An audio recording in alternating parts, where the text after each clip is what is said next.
Gracias por tu gran amor y tu perdón. Muy bendecidos en esta noche. ¿Ya? ¿Sí? Gracias a todos los hermanos que estamos en este lugar en esta noche, un miércoles más de estudio, de oración al Señor. Y en esta noche quiero presentarles el volumen número 13, el tomo número 10. Ya estamos en el tomo número 10 y ya se nos acaba este volumen 13. Ha sido uno que ha tenido mucha información valiosa, ¿verdad que sí? Sí, esa está ya. Gracias. En esta noche el tema es los hijos de salvación. Los hijos de salvación. Saludos también a los hermanos de California. También saludos a los hermanos de Buenos Aires, que siempre están conectados ahí. Y ellos allá en Argentina también utilizan este mismo panfleto que ustedes ven aquí. Ellos lo tienen allá mientras están recibiendo el estudio. Así que declaramos que en esta noche seremos edificados con esta palabra. La Biblia nos habla de dos tipos de personas o hijos. Unos ya los conocimos en el estudio anterior de la semana pasada, que son los hijos de perdición. Y entendimos, y los otros son los hijos de Dios, los hijos de salvación.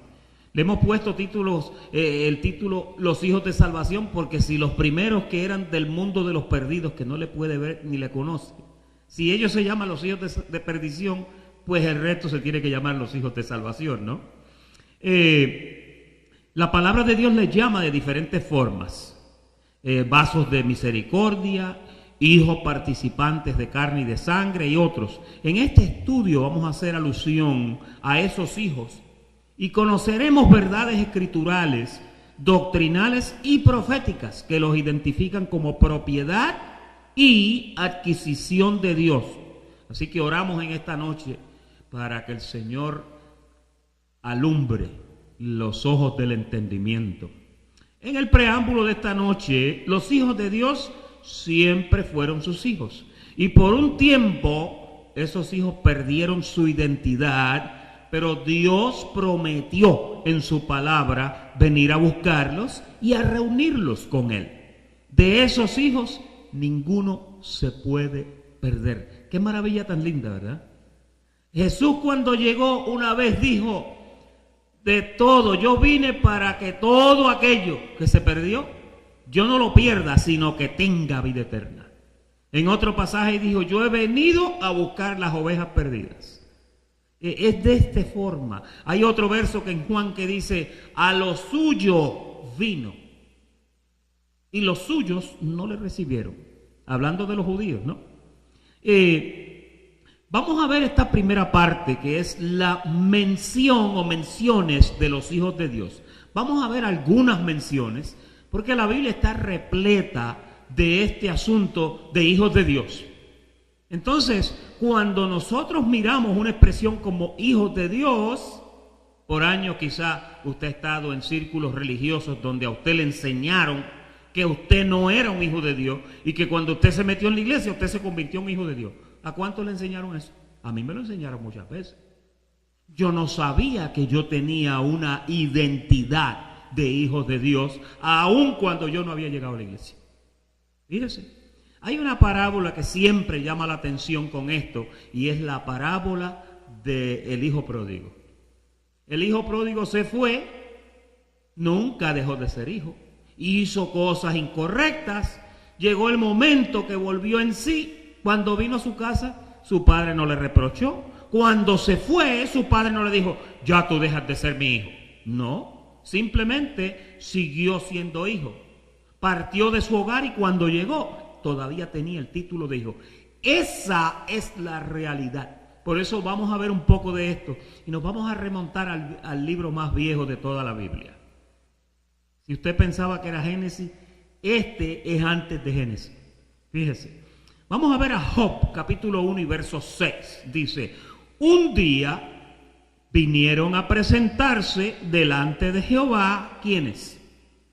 Fíjense, en su guía de estudio está subrayado, dice los hijos de Dios. Y ahora hay un detalle bien importante, dice, entre los cuales vino también ¿quién? O sea, llegó un grupo de hijos a la presencia del Señor. Esto es una información que cuando usted lee esto, usted se da cuenta que esto es antes de Génesis, ¿verdad? Es como una revelación del Espíritu, de cómo los hijos de Dios entraban y salían. Obviamente, ahora llega el verso 7 y dice, y dijo Jehová a Satanás, ¿de dónde vienes? Respondiendo Satanás a Jehová, le dijo, de rodear la tierra y de andar por ella. Ahora, note un detalle importante aquí. Satanás estaba rodeando la tierra, que ya obviamente estaba creada, y los hijos de Dios estaban ya también, vinieron a presentarte a la presencia del Señor, estaban posiblemente en algún sitio haciendo algún trabajo. ¿Usted sabía que en el mundo espiritual hay una actividad inmensa e intensa? La gente piensa que el cielo es un sitio callado y aburrido donde no está pasando nada.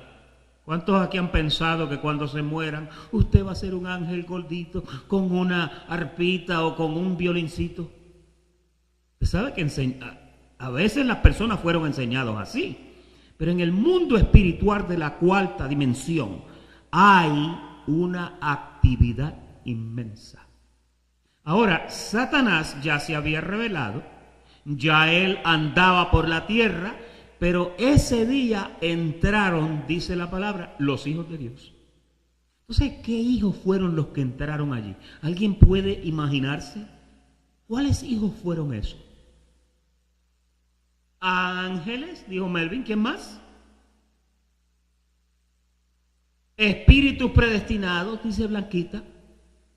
Yo pienso que fue un grupo de ángeles que entró y allí, porque la Biblia dice que él, cuando él estaba entre nosotros, él se transformaba en ángel de luz. ¿Sí o no? Entonces él se colaba y los mismos ángeles no lo veían, no sabían que él era uno de esos. Tenía ese poder, ese querubín cubridor que hablamos hace unas semanas atrás. La pregunta es, ¿por qué a ese grupo se le llama hijos de Dios? ¿Había pensado usted en eso? Sencillo. Dios, dice la Biblia en Hebreos, es el Padre de los espíritus. Todo lo que es espíritu fue ¿qué? Fue creado por Dios. Si Él es el Padre de los espíritus y un grupo de ángeles llega, ¿qué es un grupo de? ¿Qué son ángeles? Ángeles son espíritus con una vestimenta celestial, ¿sí? Trate de mirar esto que yo le estoy diciendo, porque un ángel es un espíritu. Espíritu y ángel es lo mismo, ¿ok? Nosotros le decimos ángeles porque en todas las pinturas que hemos visto y no hemos visto, bueno, en algunas pinturas hay ángeles hembras. Casi todos los que hemos visto son ángeles varones, ¿verdad? Y tienen alas, sí, los hemos visto con alas. Hay otros artistas que pintan los ángeles sin alas, pero que pueden volar. La Biblia habla de ángeles que tienen alas y habla de ángeles que no tienen alas. Alguien que me diga, dos ángeles que no tenían alas, los que llegaron a casa de Lot. Eran dos ángeles, pero no tenían alas, parecían hombres. Idénticos a hombres. Usted sabe que el ángel y el hombre son muy, muy parecidos. Inclusive hay un verso en la palabra que dice que la medida de ángel es medida de hombre.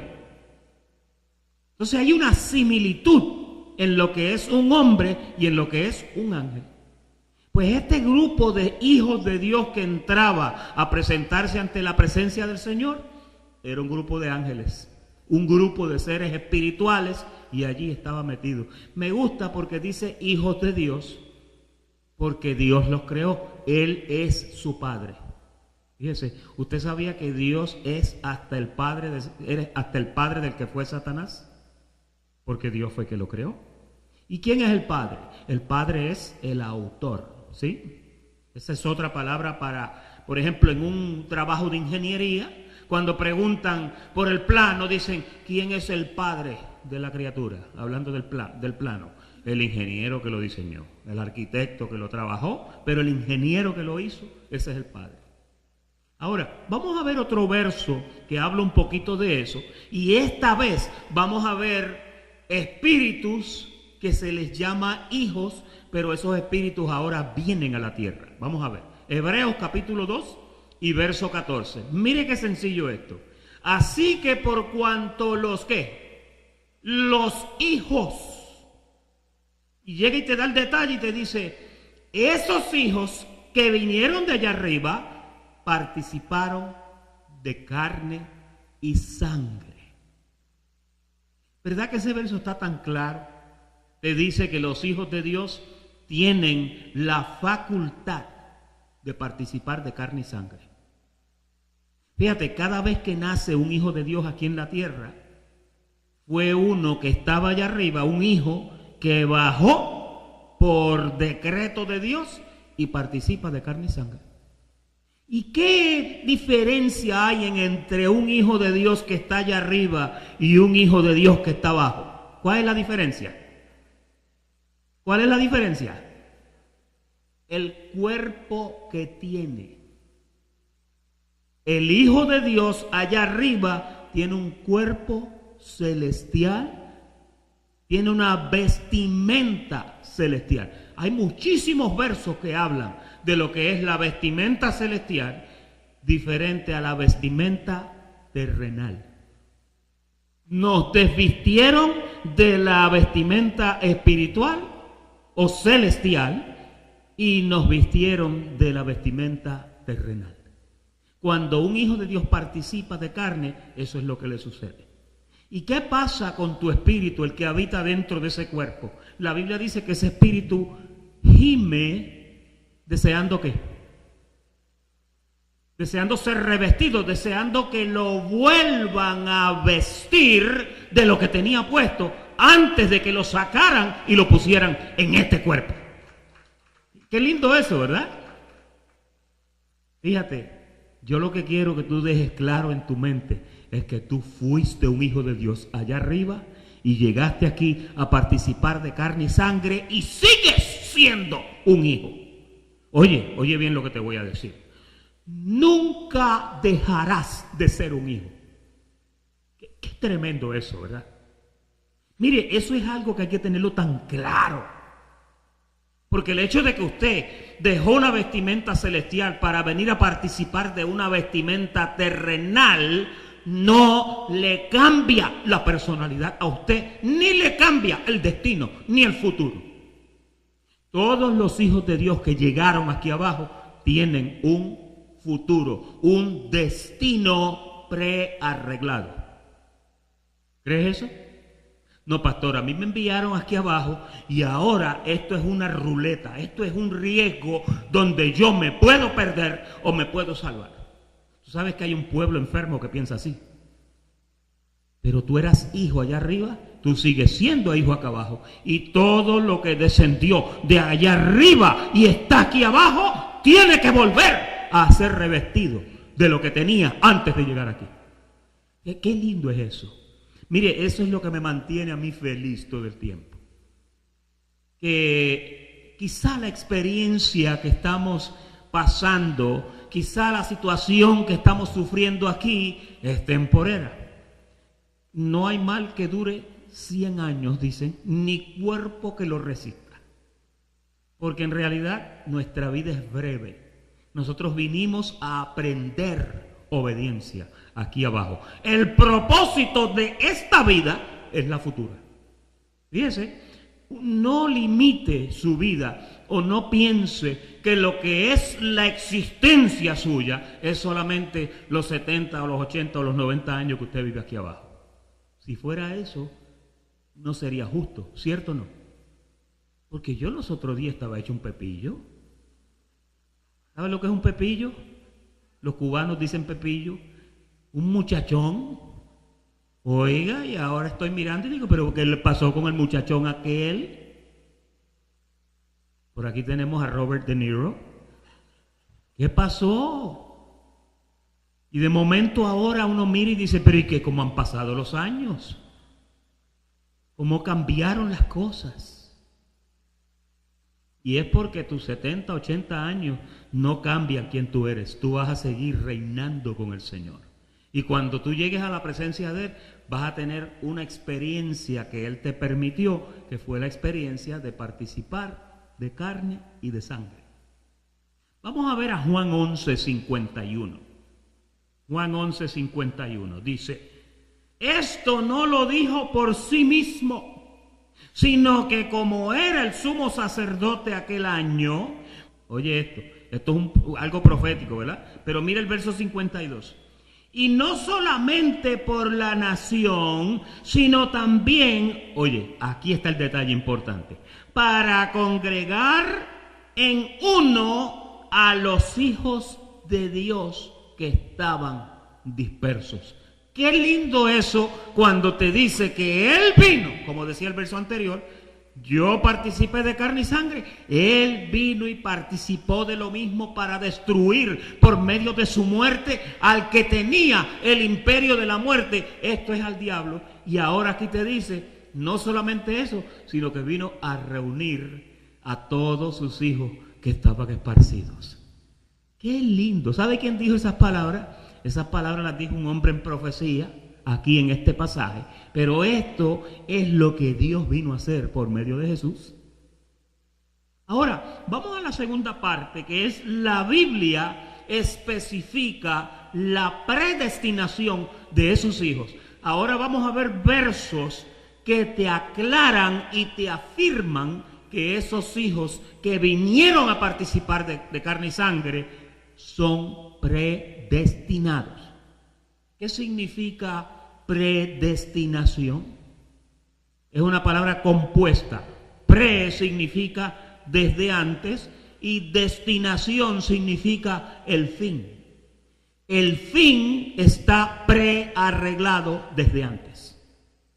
Porque tu fin es el destino. Tu destino es tu fin aquí. Pero predestinación es una palabra compuesta. Te está diciendo que tú llegaste con un futuro ya arreglado. Vamos a ver si la Biblia dice eso. Romanos capítulo 8, versículo 28. Dice, y sabemos que a los que aman a Dios todas las cosas les ayudan a bien. Hay gente que agarra este verso, lo lee hasta ahí, pero hay que seguir el verso porque en la otra parte del verso es que te especifica a quién es que le aplica esa parte de que todo obra para bien. Todas las cosas los ayudan a bien, esto es, a los que conforme a su propósito son llamados. Fíjate, mira el otro verso porque ahora explica quiénes son esos. Porque a los que antes conoció, cuando tú ves una expresión como antes conoció, ya tú tienes que entender que lo que está hablando ahí es a los que conoció antes de que llegaran aquí.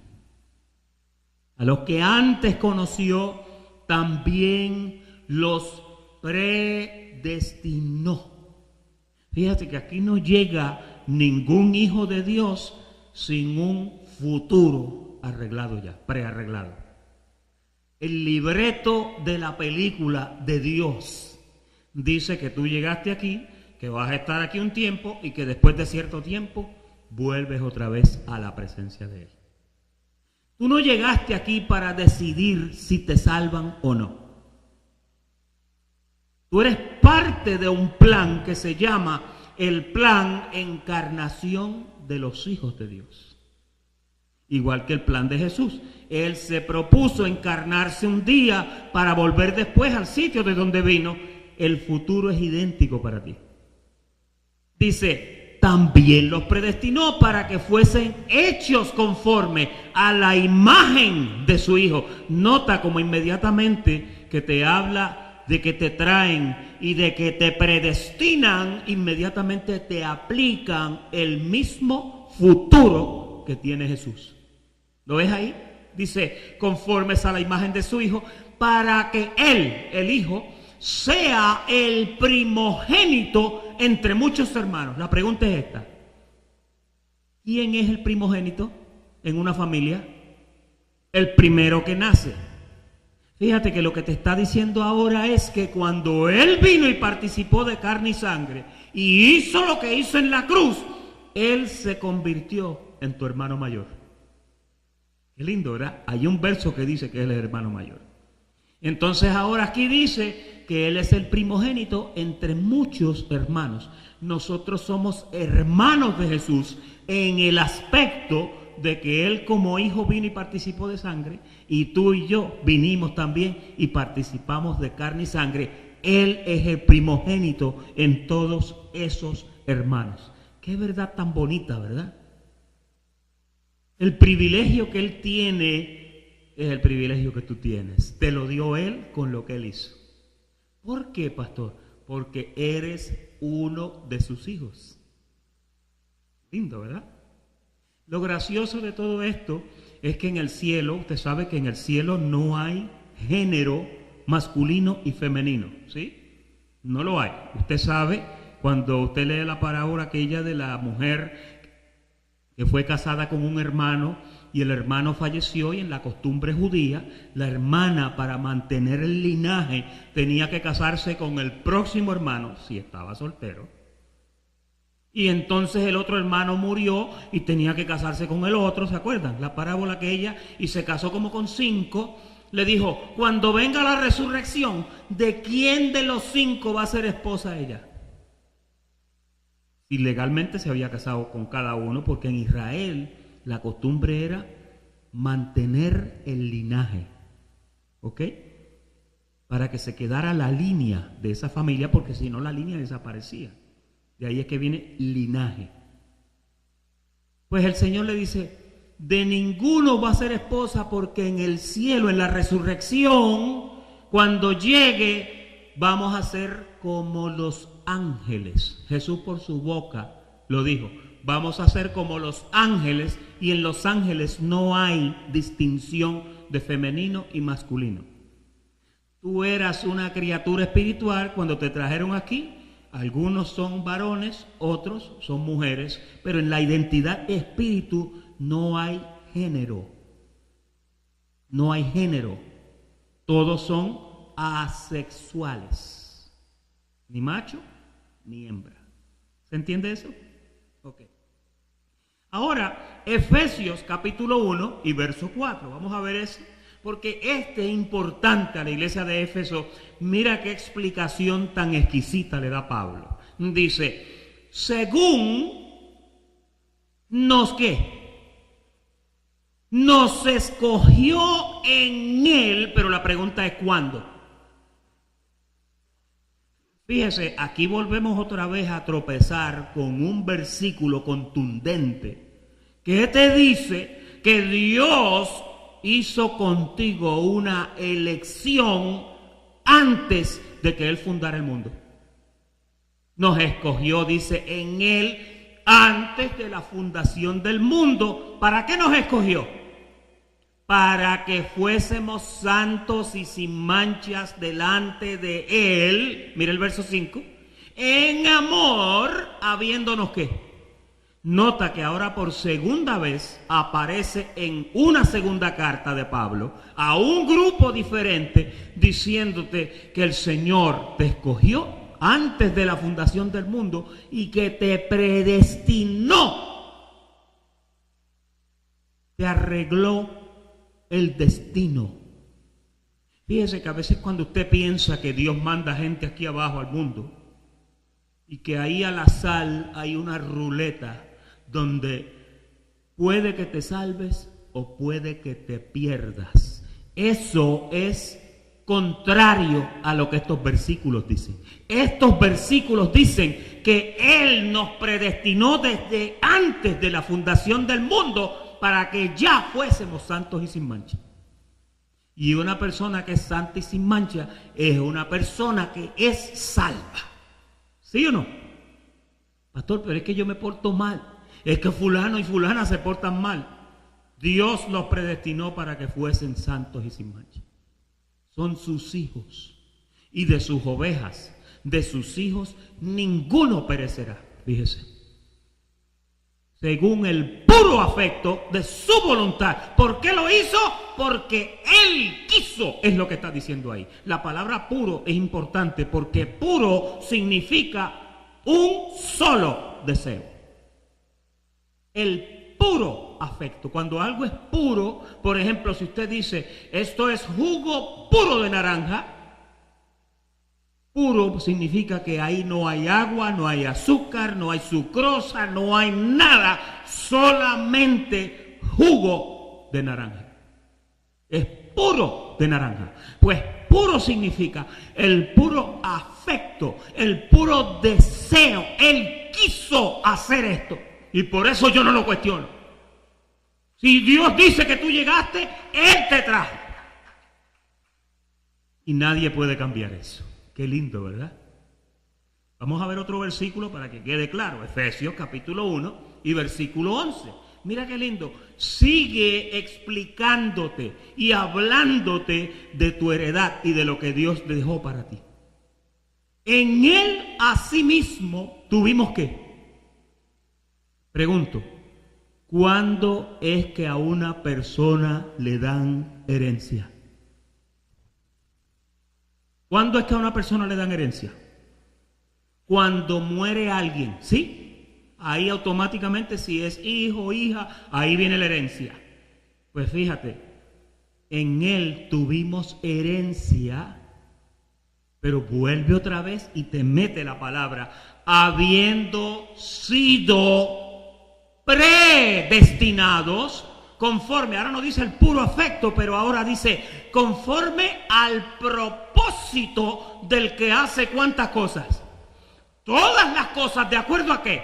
Según el designio de su voluntad. Oye, cada vez que el Señor, cada vez que la Biblia te habla de predestinación, mete la voluntad de Dios y te dice, Él dice que es así. Por eso yo no cuestiono la predestinación. Mire, predestinación es una palabra que le para los pelos a mucha gente. Hay bendecidos que yo le he hablado y me han dicho, ¿cómo va a ser eso posible? ¿Cómo que no me puedo perder? ¿Cómo que el diablo no me puede llevar? ¿Cuál es el empeño de que se lo lleve el diablo? Hay gente que le encanta. Mira, las iglesias donde se predica al diablo están llenas y las iglesias de gracia están vacías. Sinceramente me da pena. Me preocupa eso. Tal parece que a los seres humanos hay que amenazarlos con el diablo para que vengan a la iglesia. Usted le habla de que están libres y brillan por su ausencia. ¿Lo dejamos ahí? Lo dejamos ahí. Versículo 12. A fin de que seamos para alabanza de su gloria, nosotros, oye, los que cuando. Ahí vuelve y te mete otra expresión. Te dice, ya tú esperabas en Él desde antes. Porque el plan se te manifestó. Antes de mandarte aquí abajo, el Señor dijo, yo te voy a llevar por allá, tú vas a participar de carne y sangre, pero no te preocupes porque después de eso yo te voy a traer otra vez. O sea, nosotros fuimos enseñados por Dios. Y en esta misma carta, cuando Pablo le habla a los efesios, le dice que nosotros fuimos, si es que habéis sido enseñados por Él, dice Pablo. Y Jesús allá en Juan 6, 44, 45 decía, serán todos enseñados por Dios. ¿Cuándo? Antes de que te enviaran, te enseñaron que tú venías y que tú eras hijo. Y eso es lo que te estamos enseñando esta noche. Recordándote lo que ya tú sabes. Estaba bueno ese, ¿verdad? Tercera parte. Los hijos, tercera parte, los hijos perdieron temporariamente, diga temporariamente su posición. Y esto es importante que se entienda. Mira, cuando te decimos que los hijos perdieron su posición, te tenemos que decir que es temporariamente, porque es que era necesario, porque también ya habíamos dicho que te tenían que adoptar. ¿Cuándo es que ocurre una adopción? Alguien que me diga, ¿cuándo es que ocurre una adopción? Por ejemplo, una familia va y adopta a un niño, ¿verdad? O a una niña. Lo adoptan, ¿es un qué? Es un proceso legal mediante el cual ese niño pasa a ser hijo de esa familia que lo adopta. ¿Sí o no? Entonces, ¿qué pasa? Los hijos de Dios vinieron a participar de carne y sangre y en el proceso hubo algo aquí abajo que los separó de Dios temporariamente. Y oye bien, ese evento temporero también estaba predestinado por Dios. No fue un evento donde el Señor perdió el control de la creación y ¡ups! Se me perdieron los hijos. No. Era un plan ya predestinado desde antes de la fundación del mundo. Vamos a ver eso. Isaías capítulo 54 y verso 7. Hay una expresión preciosa que hay ahí. Dice, por un breve momento te abandoné.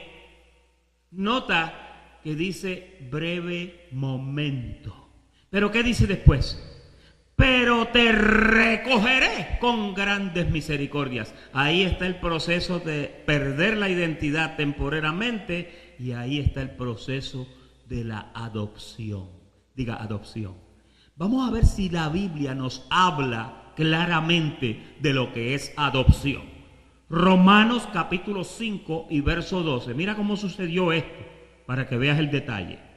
Por tanto, como el pecado entró al mundo por un hombre y por el pecado la muerte, así la muerte pasó a todos los hombres por cuanto todos pecaron. En ese momento, en este paréntesis que estamos mostrando aquí, fue donde los hijos perdieron su título de hijo temporariamente.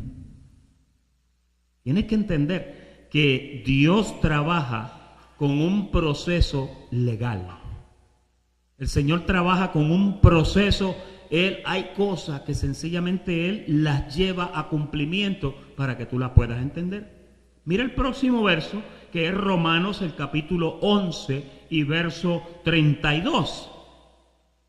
Porque Dios sujetó a todos en desobediencia, ¿para qué?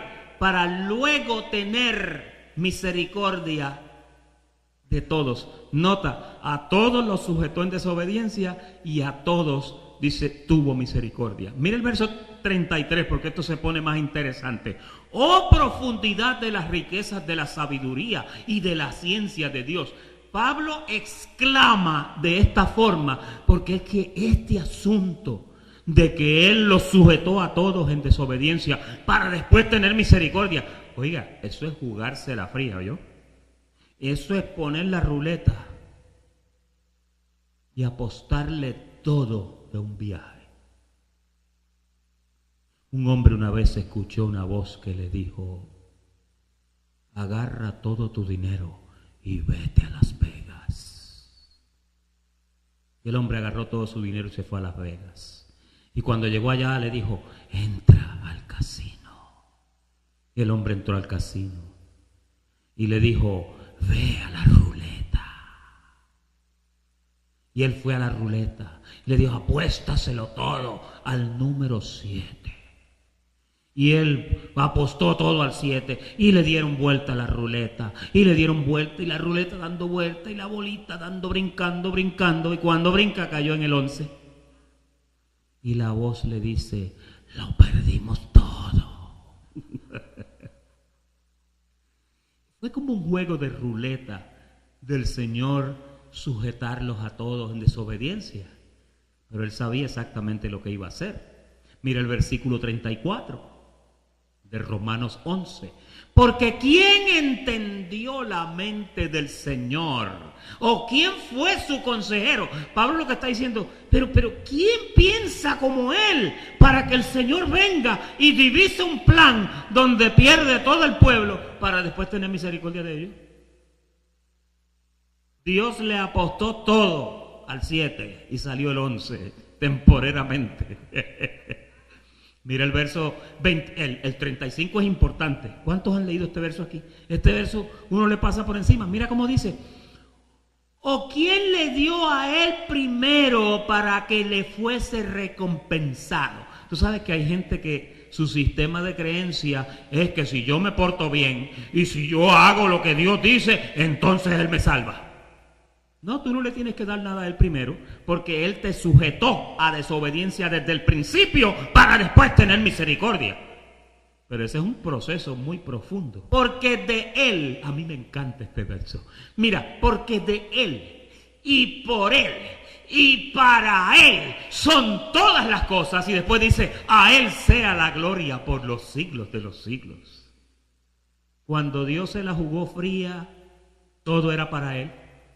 Yo voy a hacer esto, va a parecer que es una locura, pero después voy a tener misericordia, voy a pagar el precio y me los voy a traer conmigo otra vez.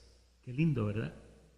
Tú sabes que cuando el hombre pecó, se oyó una voz que dijo: he aquí que ahora que el hombre metió las patas, ahora es como uno de nosotros, conociendo el bien y el mal. Como que a Dios le interesaba que tú conocieras el mal. Es tremendo eso, ¿verdad? Tú sabes que el escritor de Hebreos, en el capítulo 5, cuando habla de esto, dice: el alimento sólido es para los que han alcanzado madurez. Y después te dice: para los que por el uso, por la práctica, por el aprendizaje, tienen los sentidos ejercitados para discernir entre el bien y el mal. Ese era el propósito de Dios. Él quería que tú conocieras el bien y el mal. Ahora tú lo conoces. Ahora Él te dice que ya conoces los dos, apártate del mal. Lindo eso, ¿verdad? Cuando tú puedes pararte frente a una tentación del viejo hombre y decirle: se ve interesante, se ve agradable, pero no thank you, porque sé que después me va a pasar esto y esto y esto. Y ese es el maduro. El maduro hace esa diferencia. Lindo, ¿verdad? Vamos ahora a la parte 4. Los hijos tuvieron que ser adoptados. Mira cómo dice Efesios 1:5. En amor, habiéndonos predestinado, ¿para qué? Para ser adoptados. Primero te decía que eras hijo y que te conoció en predestinación.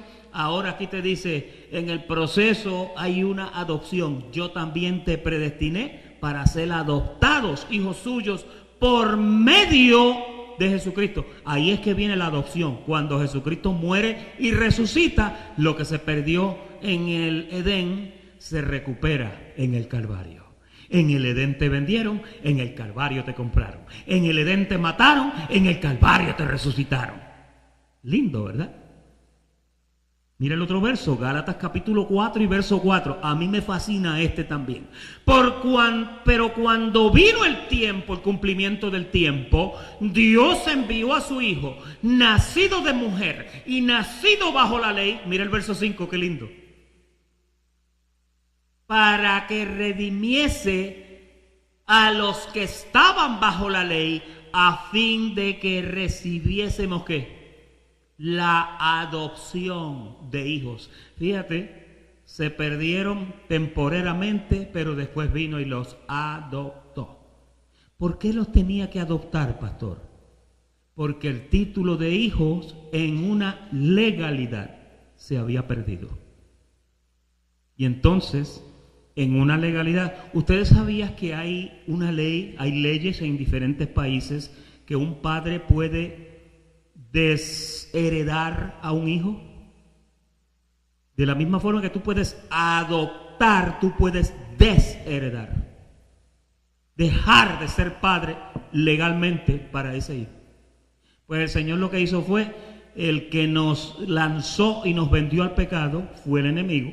Dios vino y nos compró. Para comprarnos, nos tenía que entonces adoptar. Cuento una historia de un niño que tenía un barquito.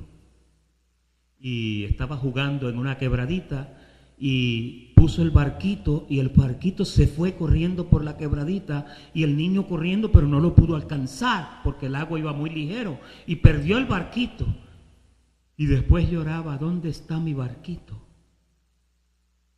Y un día su papá y él estaban en el pueblo y pasaron por una tienda donde venden antigüedades y cositas y vio en la vidriera su barquito.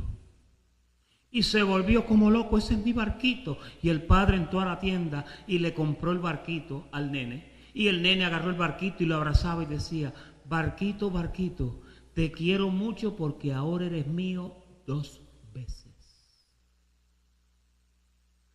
Tú has sido de Dios 2 veces. Fuiste de Él antes, te vendieron y Él fue y te compró otra vez. Qué lindo eso, ¿verdad? Somos hijos nacidos de Dios, pero somos hijos adoptados de Dios. Mira Romanos capítulo 8 y verso 15, este es otro verso importantísimo. Pues no habéis recibido el espíritu de esclavitud para estar otra vez en temor, sino que habéis recibido, oye qué lindo, el espíritu de qué. Oye, ¿cómo fue que se hizo en nosotros esa adopción? ¿Cómo fue? ¿Alguien sabe? Si dice ahí que recibimos el espíritu de adopción y por el cual clamamos, Abba Padre, cuando fuiste bautizado con el Espíritu Santo, todos los hijos de Dios fueron bautizados en su muerte, automáticamente ahí fue que ocurrió la adopción. Y de dentro el Espíritu de Dios, que es Dios mismo en espíritu, dice, Abba Padre. Papá, papá. Eso es lo que Abba significa padre. Abba y padre, pues es padre. De ahí han salido doctrinas, ¿oíste? Abba Padre. Hay gente que tú lo saludas y te dicen Abba Padre. Y se comen un hot dog, Abba Padre. Pero es el Espíritu el que clama dentro de ti, Abba Padre. El espíritu de adopción. Dios habla de sus hijos con seguridad. Mira cómo dice Juan 10:14. Yo soy el buen pastor y conozco mis ovejas y las mías me conocen. Lindo esto. Así como el Padre me conoce y yo conozco al Padre y pongo mi vida por las ovejas. ¿Por quién puso la vida él? Nota que aquí les llama ovejas, pero ¿quiénes son las ovejas? Las ovejas son los hijos en predestinación. Así como el Padre me conoce, también tengo otras ovejas que no son de este redil. Aquellas también debo traer y oirán mi voz y habrá un rebaño y un pastor. ¿Sabes quiénes eran las otras ovejas? Los gentiles. Cuando él dijo esto, las primeras ovejas que menciona son los judíos. Después dijo, hay otras que están allá, a ellas también me conviene ir y buscar. Esos son los gentiles. Debo traer y oirán mi voz y habrá un rebaño y un pastor. Qué lindo eso, ¿verdad? Ahí sigue tu panfleto a la parte de atrás. Juan 10:27. Mis ovejas oyen mi voz y yo qué. Nota que vuelve otra vez y te da una referencia donde los hijos de salvación son hijos que ya él conoce. No es que se hacen hijos acá. Yo les doy vida eterna y no perecerán jamás, ni nadie las arrebatará de mi mano. Mi Padre que me las dio, mayor es que todos, y nadie las puede arrebatar de la mano de mi Padre. Tú sabes que este es un juego de palabras, el pastor Cestero usó esto el domingo. Pero ven acá, están en mi mano, dice Jesús, pero después dice que están en las manos de mi Padre. ¿Cómo es eso? El verso 30 te lo explica. Yo y el Padre, ¿cuántos somos? Es decir, que cuando él decía, las ovejas están en mi mano, y cuando decía, están en las manos de mi Padre, ¿de quién estaba hablando? Del mismo. Él era el Padre y ahora el Hijo está ahí y es el mismo asunto. Usted sabe que la Biblia habla de esto muchas veces Y en el antiguo pacto hay veces, te voy a leer un verso ahí en Ezequiel 34, donde mira cómo él dice, porque así ha dicho Jehová el Señor. ¿Quién dice? ¿Quién era Jehová el Señor? El Padre, el que conocían allá en la antigüedad, ¿verdad? Yo mismo iré a buscar mis ovejas y las reconoceré. Yo mismo, el Padre. Pero ¿y quién fue que llegó? No llegó el Padre, llegó Jesús. Pero él decía, yo mismo las voy a buscar. Mira el verso 12. Como reconoce su rebaño el pastor el día que está en medio de sus ovejas esparcidas, lo que Jesús estaba hablando en el versículo anterior de Juan 10, es lo que el profeta está haciendo alusión aquí. Reconoceré mis ovejas y las libraré de todos los lugares en que fueren esparcidas el día nublado y de la oscuridad. ¿Cuál fue el día nublado y de la oscuridad? El día que las vendieron. Cuando el hombre pecó, ese fue el día de oscuridad. Llegaron las tinieblas, pero él fue y las recogió. Resumen final para cerrar este sencillo estudio. Ninguna de las ovejas que Dios envió a la tierra se perderá. Dios murió solamente por sus ovejas, o sea, su iglesia. ¿Recuerdan en Efesios 5:27 que decía, el Señor amó tanto a su iglesia que se entregó por ella, se entregó por sus ovejas? Mire el plan de salvación es solamente ¿para quién? Para las ovejas, o sea, los hijos de Dios. Si la Biblia habla de que estamos predestinados, ese destino ya está arreglado y nada lo puede cambiar. ¿Y por qué es eso? Porque somos hijos. Número 5. Todo hijo de Dios eventualmente oirá el llamado de Dios. Hay algunos que lo van a oír cuando salgan del cuerpo, que él le va a decir, come over here. Porque hay gente que se porta, oiga, malito. Hay hijos de Dios que estuvieron en un entorno equivocado. Y desgraciadamente, pero lo van a oír cuando se encuentren con él. Número 6. Los inicuos no pueden oír la voz del buen pastor. ¿Por qué? Porque no son de sus ovejas. Número 7. Por esta razón es que Dios diseñó un plan para salvación de todos sus hijos solamente. Yo comentaba con uno de los estudiantes antes del estudio hoy, que cuando vemos una verdad como esa, como que nos da, decimos, pero ¿y por qué Dios es así? La pregunta es, ¿por qué va el Señor a salvar a uno que Él no puso en esta tierra?